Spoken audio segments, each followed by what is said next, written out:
Welcome to the dialogue. आज हम बात कर रहे हैं हरारे में हुए T20I ट्राई सीरीज के उस मैच की जिसमें न्यूजीलैंड और मेजबान जिम्बाब्वे आमने सामने थे। देखते हैं कि जो जानकारी हमारे पास है उसके आधार पर इस मैच में क्या कुछ खास रहा। हाँ, और ये मैच तो मतलब काफी हद तक न्यूजीलैंड के ही नाम रहा। उन्होंने जिम्बाब्वे को 8 विकेट से हराया और सीरीज में अपनी दूसरी जीत भी दर्ज कर ली। बिल्कुल, तो चलिए इसी पर थोड़ा और गौर करते हैं। ये समझने की कोशिश करते हैं कि न्यूजीलैंड की ये जीत इतनी आसान कैसे रही। दोनों टीमों के प्रदर्शन में क्या अहम बातें थीं और हाँ, इसका सीरीज पर आगे क्या असर होगा। संक्षिप्त में देखें तो लगता है गेंदबाजों ने काम आसान किया न्यूजीलैंड के लिए। हाँ बिल्कुल, गेंदबाजों ने जिम्बाब्वे को कम स्कोर पर रोका और फिर बल्लेबाजों ने आसानी से लक्ष्य पा लिया।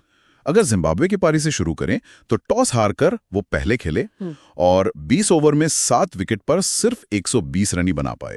120 रन T20 में तो ये बहुत कम स्कोर है। हाँ बिल्कुल, और ये इस टूर्नामेंट का अब तक का सबसे कम पहली पारी का स्कोर भी है। ये दिखाता है कि उनकी बल्लेबाजी कितनी मुश्किल में थी। तो क्या किसी ने संघर्ष ही नहीं किया? मतलब कोई टिककर खेल ही नहीं पाया? देखिए, कोशिश तो हुई। वेस्ली मधवेरे ने 36 रन बनाए, जो उनकी पिछली 11 पारियों में सबसे ज्यादा थे। शुरुआत भी उन्होंने तेज की थी। अच्छा। और ब्रायन बेनेट ने भी 21 रन्स का योगदान दिया, लेकिन दिक्कत ये हुई कि कोई बड़ी साझेदारी नहीं बन पाई। विकेट्स लगातार गिरते रहे। और इसमें यकीनन न्यूजीलैंड के गेंदबाजों का बड़ा हाथ रहा होगा।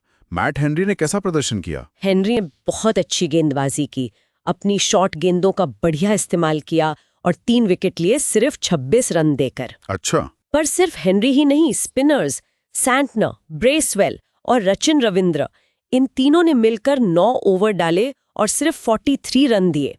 3 विकेट भी लिए। रचिन रविंद्र तो बहुत ही किफायती रहे, 4 ओवर में सिर्फ 10 रन और 1 विकेट। वाह, यानी गेंदबाजों ने पूरी तरह शिकंजा कस के रखा, खासकर मिडिल ओवर्स में। हाँ बिल्कुल, जिम्बाब्वे ने बीच के ओवरों में बहुत जल्दी जल्दी विकेट गंवाए। आप देखिए, मधवेरे, बर्ल, रजा, मुसीकीवा, ये सब 37 रन के अंदर ही आउट हो गए। यही वो फेज था जहां पारी पूरी तरह से पटरी से उतर गई। और एक दिलचस्प बात यह भी है कि उन्होंने पिछले मैच से ज्यादा आक्रामक शॉट खेलने की कोशिश की थी इस बार, करीब 27.5%। ओह, फिर भी रन नहीं बने? हाँ, नतीजा उल्टा रहा। रन कम बने और पूरी पारी में सिर्फ एक ही छक्का लगा। ये तो वाकई सोचने वाली बात है। मतलब ज्यादा तेजी दिखाने की कोशिश भी काम नहीं आई। शायद शॉट सिलेक्शन में गड़बड़ हुई। हो सकता है, शायद सही गेंदों का इंतजार नहीं किया या फिर एग्जीक्यूशन में कमी रही।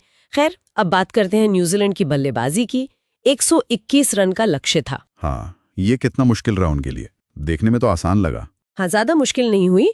उन्होंने सिर्फ 13 साढ़े 3 ओवर में 2 विकेट खोकर 122 रन बना लिए। हालांकि शुरू में एक झटका लगा था। टिम साइफर दूसरे ही ओवर में आउट हो गया था। ब्लेसिंग मुजरबानी ने उन्हें आउट किया। अच्छा। और डेवॉन कॉनवे का भी एक कैच छूटा था बिल्कुल शुरुआत में।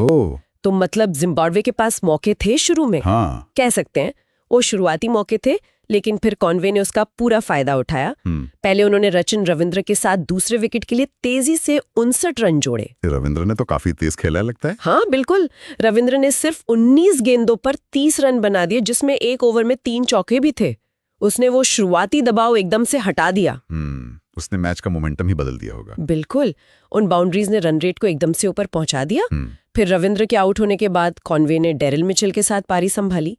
दोनों ने नाबाद 58 रन जोड़े और टीम को आसानी से जीत दिला दी। कॉनवे 40 गेंदों पर 59 रन बनाकर नॉट आउट रहे और उनका अर्धशतक भी पूरा हुआ। हाँ, 34 गेंदों में अर्धशतक, ये उनके पिछले 6 T20I पारियों में सबसे बड़ा स्कोर है। तो उनके फॉर्म में वापसी का अच्छा संकेत है ये। अगर जिम्बाब्वे की गेंदबाजी की बात करें तो मुजराबानी ने 1 विकेट लिया। उनके अलावा कोई खास प्रभाव डाल पाया? और क्या वेलिंगटन मसाकाद्जा को ना खिलाने गलती थी? स्पिन को मदद मिल रही थी शायद। हाँ, ये एक सवाल जरूर उठता है। मुजराबानी और नगारवा ने शुरू में दबाव बनाने की कोशिश की थी, लेकिन वो रविंद्र वाली साझेदारी ने उसे तोड़ दिया।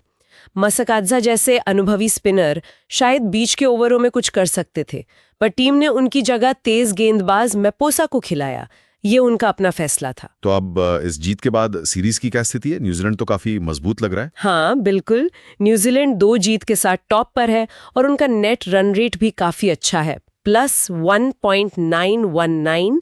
दूसरी तरफ जिम्बाब्वे का अभी खाता भी नहीं खुला है।